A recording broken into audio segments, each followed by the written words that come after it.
Ladies and gentlemen, welcome back to Whiteboard Wednesday. The MLB The Show series that is normally comedy-based. We try to laugh. We try to have fun here. A little bit of brevity is good for the soul. But today we're talking about something very serious. I, in my real profession, am a journalist. Not quite an investigative one, but that's neither here nor there. Either way, we're doing some investigative journalism. We're digging deep into the history of the two-way player glitch in MLB The Show, and we're going to talk about the oral history ever since its origins way back last year. Seems like forever ago. It's really not. It may seem extreme to say this just 2 weeks into MLB The Show 24's life cycle, but the two-way player glitch is basically ruining online gameplay. It's not great. And there is a long storied history, not really, 16 months, whatever.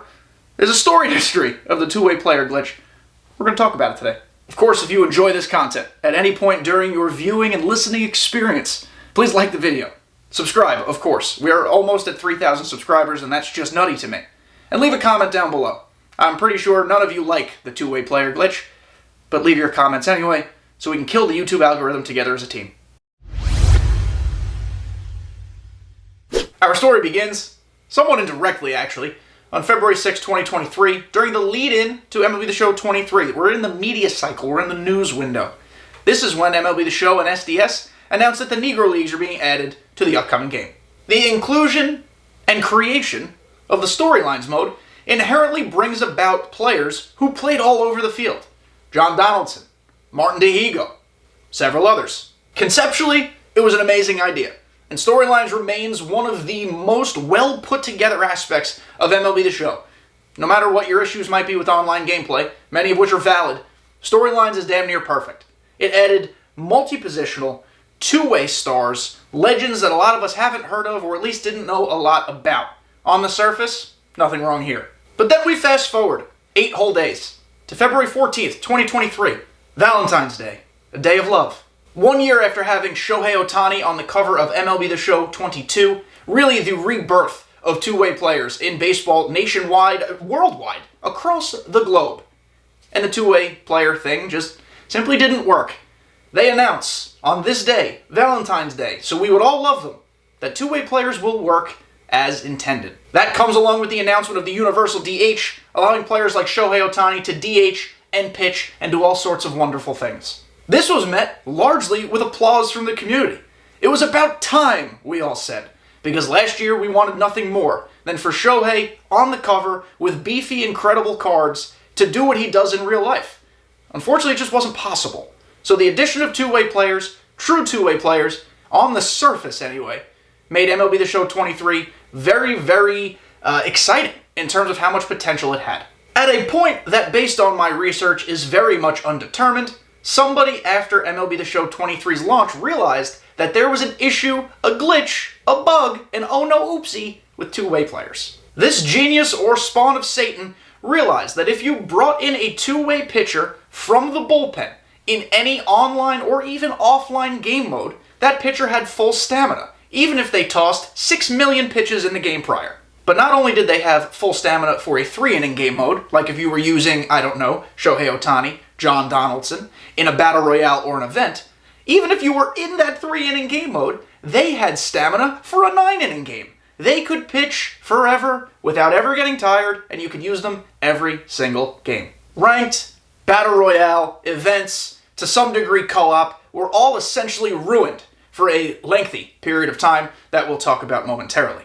It became the same 4 pitchers or 3 pitchers or whatever you faced every single game.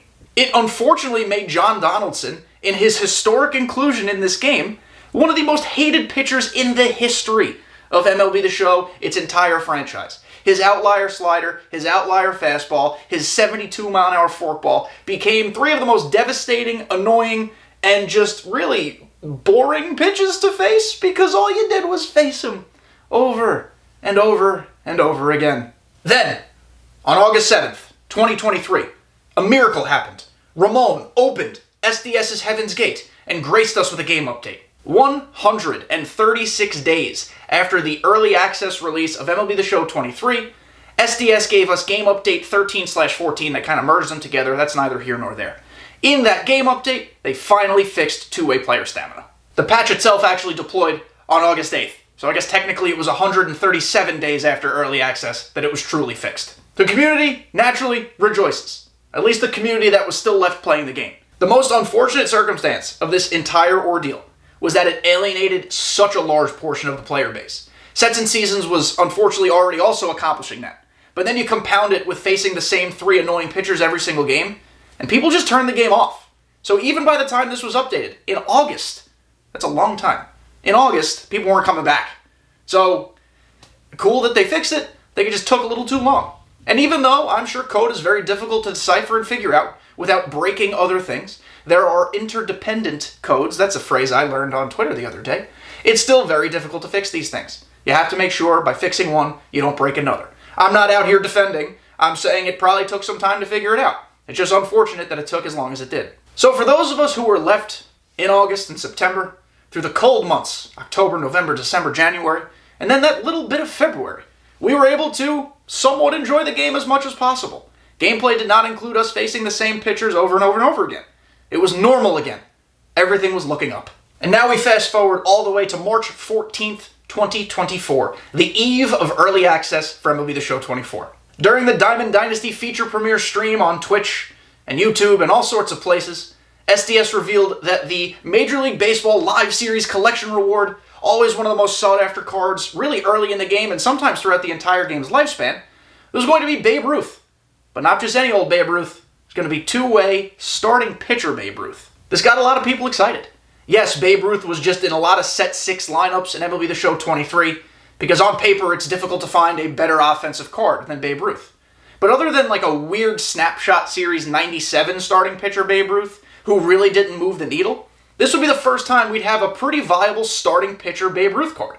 It was exciting, it was new, and everyone mostly was here for it. On that same day, in that same stream, SDS also announces that the very first Chase Pack card will be John Donaldson, a 91 overall, not the gruesomely grotesque, difficult-to-face 99 that we were so sick of by the end of last year, but still, another John Donaldson. This is also not to mention the fact that probably the best live series card, at least in terms of rating, is Shohei Ohtani, a starting pitcher and a two-way player. There were 3 very viable two-way players off-rip available in the game. On March 15th, not 4 hours after the feature premiere, we're all very excited to play the game. I admittedly had an absolute blast on launch night and really launch week, and truth be told, I'm still having a lot of fun right now. But on March 15th, we discover that the two-way player glitch, the one we thought our friends at SDS fixed, it's back. The community is in shambles. And it mostly deserves to be. We thought it was fixed. Why, oh why is it back again? We were confused. We were let down. As of recording this video, which I'm doing on March 26th, the day before you're listening to this, we have still not even gotten public acknowledgement of the fact that the two-way player glitch is back. And honestly, it's unfortunate. Babe Ruth, John Donaldson, Shohei, Martin Dihigo to some extent. They are borderline, or maybe not borderline, just absolutely 100% ruining the online gameplay experience. As is Matt Waldron and his very unreasonably difficult to hit knuckleball. It's irrelevant to this video, but he's also someone who needs to be patched. Don't think I've forgotten about him. The two-way player glitch is downright being abused, and there are multiple ways to think about it. I don't really know which side of the fence I fall on. Personally, I don't use the glitch. I know it's available to everybody. I know it's not illegal to use. It is a competitive advantage. So maybe you're smart to use it. I just don't. It feels yucky, and I know my opponent certainly doesn't like it. However, there is that other side, where it's not our fault that it's in the game. It's something SDS messed up. So if you use it, I guess it's your prerogative.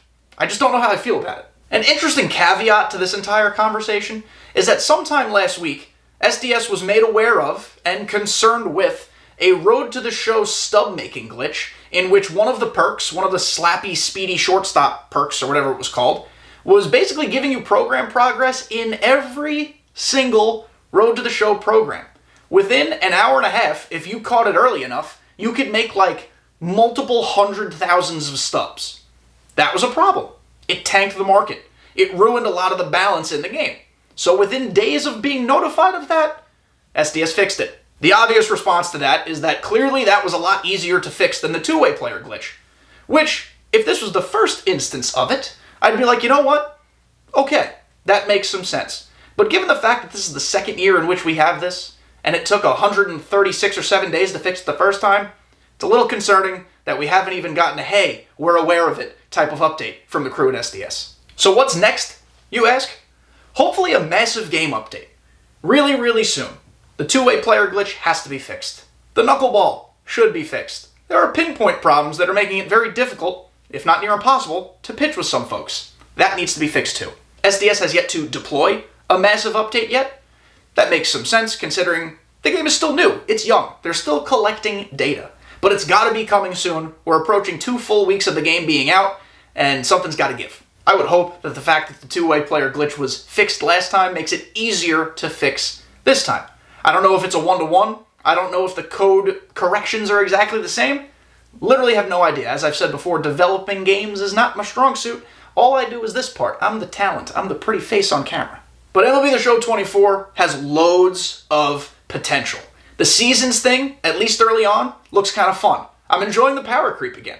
It's fun using cards that were completely thrown away last year. Exit velocities, those seem up. The ball is screaming out of the yard. 500-foot tanks are becoming something, we see them multiple times a game sometimes, let alone once every other week. It is a lot of fun when the game is operating correctly, and I want it to keep that momentum. I want it to stay that way.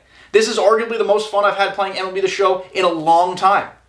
But every once in a while, every other, every third, every fourth game, John Donaldson's breathing down my neck, and it's scary. There are going to be some people watching this, commenting, listening to this on Twitter, on X, on elon.com, in the community, whose response will be, get gooder. Don't complain about it. Learn how to hit them. And, I guess partially they're not wrong. We should learn how to hit them. Honestly, if we can't hit John Donaldson by now, we should probably put the sticks down. We faced him every game last year. But at the same time, that does not take away from the fact that this is an inherent problem with the game. It is not meant to be there. It's an issue. The sooner SDS fixes it, the better off we'll all be. One of the best things about the power creep is variety. And seeing the same pitcher every game, pretty sure that's not the textbook definition of variety. SDS, if you are listening, consider this a plea. Please, fix the two-way player glitch soon. At the very least, tell us what's up. Tell us you're aware of it. That goes a long way. Even if it means a fix is not necessarily close, at least tell us, hey guys, we hear you, we know it's a problem, we're working on it. Transparency is key at just about all levels of life. All we're asking for is just a little bit. Did you guys enjoy this oral history? Something I've never really done before. Honestly, it was kind of fun. I wish it was on a better topic, or at least a more fun one, but this is serious, and sometimes we gotta have some serious conversations. If you did enjoy this video, make sure you like it, subscribe, comment down below any of your thoughts on the two-way player glitch. Let's make a prediction. How many days until they fix it? Will it be higher or lower than 136? Thank you all for making it to the end. Love you guys so much. See you next time.